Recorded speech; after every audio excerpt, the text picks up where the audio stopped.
अजून एका महत्त्वाच्या बातमीकडे वळूया। छगन भुजबळ, माणिकराव ठाकरे यांनी प्रकाश आंबेडकरांची भेट घेतलेली आहे। काल रात्री भेट झाल्याची माहिती मिळते आहे। वंचित बहुजन आघाडीच्या शक्ती प्रदर्शनानंतर कदाचित आघाडीच्या नेत्यांनी मनधरणीचे प्रयत्न सुरू केलेले आहेत प्रकाश आंबेडकरांचे। आंबेडकरांसमवेत सकारात्मक चर्चा झाली अशी ही माहिती मिळते आहे।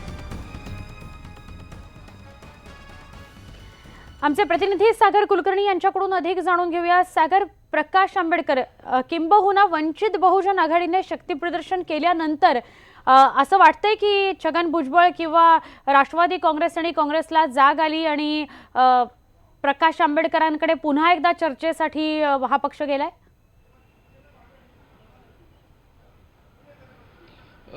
जर पाहिलं तर शिवाजी पार्क हे मुंबईतलं सगळ्यात मोठं मैदान म्हणलं जातं। या ठिकाणी राजकीय सभा घेणं हे आतापर्यंत शिवसेना, मनसेसारख्या मोठ्या पक्षांचंच काम होतं, पण अशा ठिकाणी वंचित बहुजन आघाडीची जी झालेली सभा आणि त्याला मिळालेला प्रतिसाद हा कुणाच्याही राजकीय नेत्यांचा एक मोठा धक्का आहे असं म्हटलं तर वावगं नाही।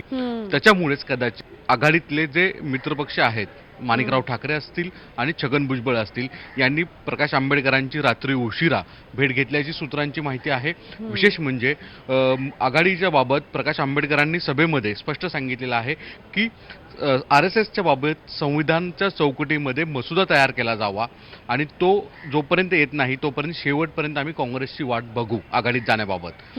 जोपर्यंत मसुदा हा मुद्दा येतोय तोपर्यंत आघाडीचा नेमका मुद्दा अडकलेला आहे। या झालेल्या बैठकीमध्ये आंबेडकरांबरोबर छगन भुजबळ आणि माणिकराव ठाकरे यांनी कदाचित अशाच स्वरूपाची भूमिका मांडल्याचं दिसून येतं।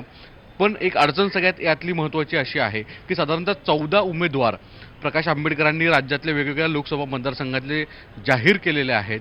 आता तिथल्या जाहीर केलेल्या उमेदवारांचं काय करायचं असा पुढे प्रश्न उपस्थित होऊ शकतो। काँग्रेस आघाडीकडनं 4 जागांचा प्रस्ताव यापूर्वीच देण्यात आलेल्याची सूत्रांची माहिती आहे। त्यामुळे आता आघाडी आणि प्रकाश आंबेडकर कशा स्वरूपाचे संवाद करून एकत्रित येतात याकडे सगळ्यांचं लक्ष आहे। पण आघाडीच्या नेत्यांकडनं प्रकाश आंबेडकरांशी जुळवणूक करण्याचा प्रयत्न खूप मोठ्या प्रमाणात सुरू आहे।